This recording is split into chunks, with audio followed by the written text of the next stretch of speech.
అజయ్ బాబు గారు కూడా ఏదైతే హిందూ సమాజం సంబంధించిన సీతారాముల విషయంలో కొన్ని హాట్ కామెంట్ చేశారు.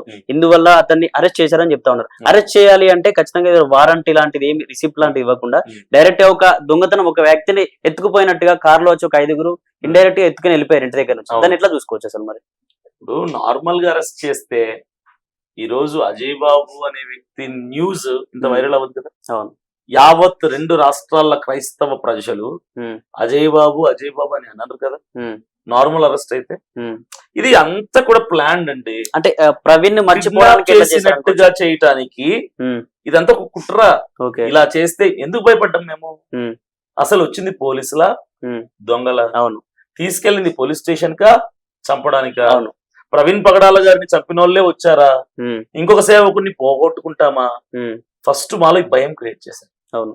ఒక్కసారిగా ప్రవీణ్ పగడాల గారిని మర్చిపోవటానికి ఆ ప్లేస్ లో ఈయన తీసుకొచ్చి పెట్టారు. 20 గంటలు ఈయన కోసమే ఫోన్లు. ఈయన కోసమే టెన్షన్. ఈయన కూడా ఏమైపోద్దు, చంపుతారా భయం. డైవర్ట్ చేయడానికి చేసినటువంటి ప్రణాళిక, ప్లాన్ ఇదంతా కూడా. ఓకే.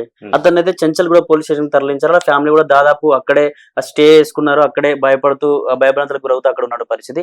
పోలీస్ స్టేషన్ లో కూడా పోలీసులు చిత్రహింసలు చేస్తా ఉన్నారు, లకారంతో తిడతా ఉన్నారు.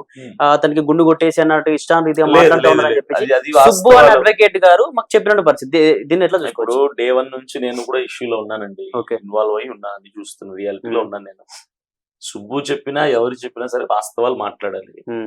జరిగింది ఏంటంటే అవమానకరంగా గుండు కొట్టించారు. అంటే పూర్తిగా గుండు కాదు, చిన్న జుట్టు పెట్టి కట్ చేశారు. ఇప్పుడు అజయ్ బాబు కూడా నిన్న మేము కలిసినప్పుడు బాధపడింది. అన్నా నేను లోపలికి పోయినందుకు బాధపడలేదు, జుట్టు మొత్తం కత్తిరించారు. అంటే దేనికన్నా అట్లా కట్ చేయడం? వ్యక్తిగత కక్ష ధోరణి ప్రదర్శిస్తున్నదండి. ఓకే.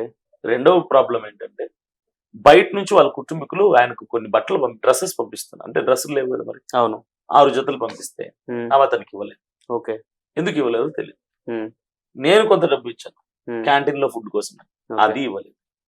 బయట నుంచి ఏది పోనివ్వటం లేదు. అంటే పోలీస్ వ్యవస్థ కూడా వాళ్ళకి సపోర్ట్ చేస్తుంది అనుకోవచ్చు. ఎవరైతే కిడ్నాపర్స్ ఉన్నారో వాళ్ళు పోలీసు వాళ్ళు చేస్తున్నారు, వాళ్ళే చేస్తున్నారు. అంత వ్యక్తిగత కక్షపూరితమైన ధోరణిలో ప్రవర్తిస్తున్నారు.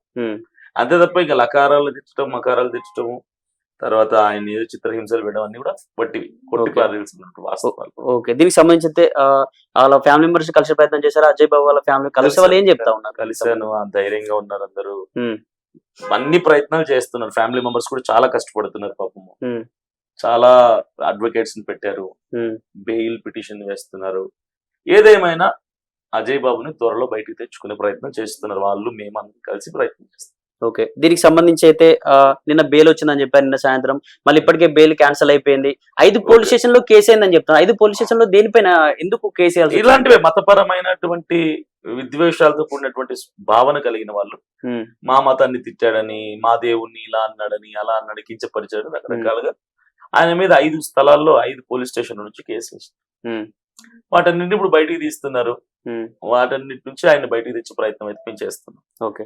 మరి బెయిల్ క్యాన్సిల్ అయిందా అవన్నీ తెలియని విషయాలు మాట్లాడడం అనవసరం కదా. ఎవరైనా అడ్వకేట్ గారే చెప్తా ఉన్నారు కదా, తరపు వాదించే అడ్వకేట్ కి ఈ విషయంలో 1 రోజు ట్రావెల్ చేశాడు ఆయన. ఓకే.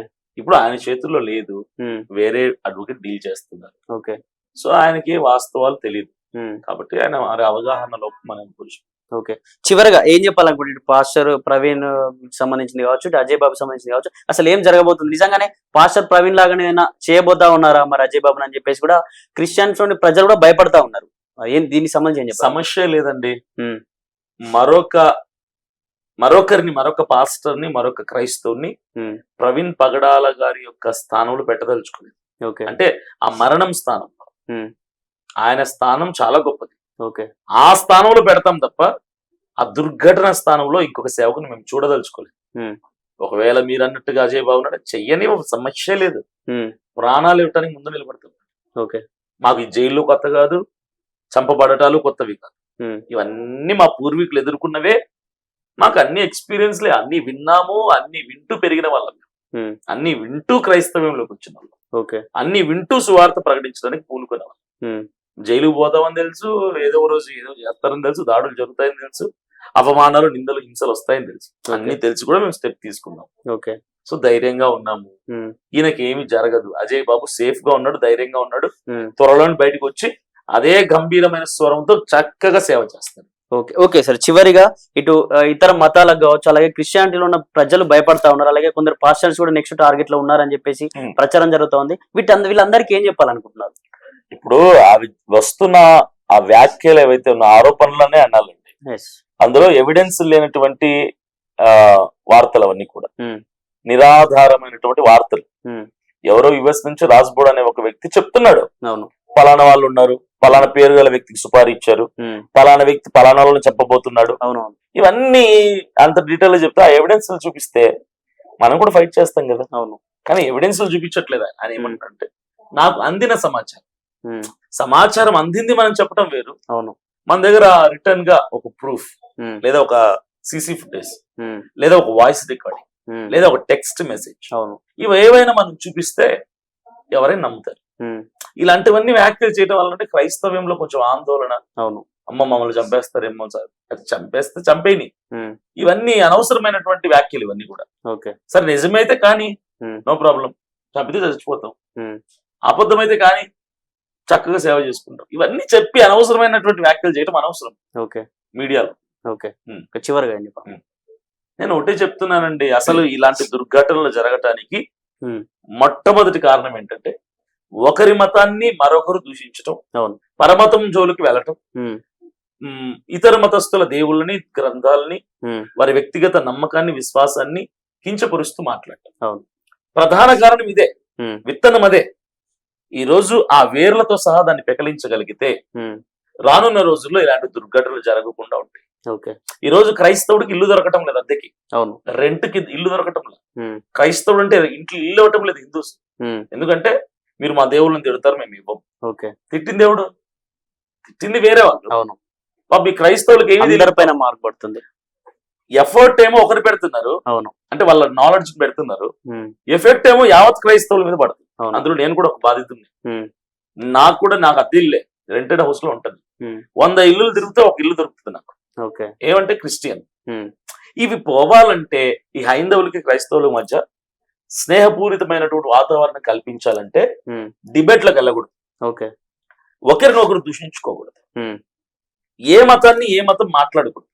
నువ్వు అలాని గౌరవించాల్సిన పని లేదు, దూషించాల్సిన పని లేదు. నీ బైబిల్ నువ్వు ప్రకటించుకో, నీ దేవుణ్ణి నువ్వు ప్రకటించుకో, నీ సిద్ధాంతాలను పరంగా నువ్వు వెళ్ళు.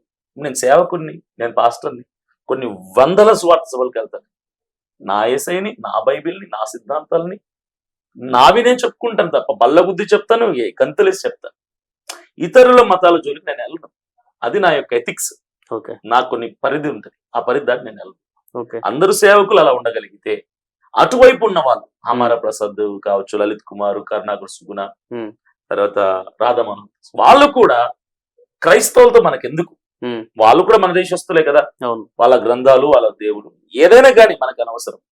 మన దేవుణ్ణి మనం గొప్పగా చెప్పుకుందామని వాళ్ళు కూడా వాళ్ళ పనిలో ఉంటే, ఎవరి పని వాళ్ళు సక్రమంగా చేసుకుంటే క్రైస్తవులకి హైందవులకి మధ్య ఉన్నటువంటి శత్రుత్వం పోయి మరలా స్నేహపూరితమైనటువంటి ఆరోగ్య వాతావరణం నెలకొంటుంది. నేను చెప్పేది ఒకటే, అన్ని ఆపేద్దాం, తిట్టుకోవడం ఆపేద్దాం, డిబేట్లు ఆపేద్దాం. అధికారికంగా అఫీషియల్ గా పెద్దవాళ్ళ సమక్షంలో కూర్చొని మాట్లాడుకొని ఒక నిర్ణయానికి వచ్చి దీనికి ఫుల్ స్టాప్ పెట్టేస్తే మంచిది అని.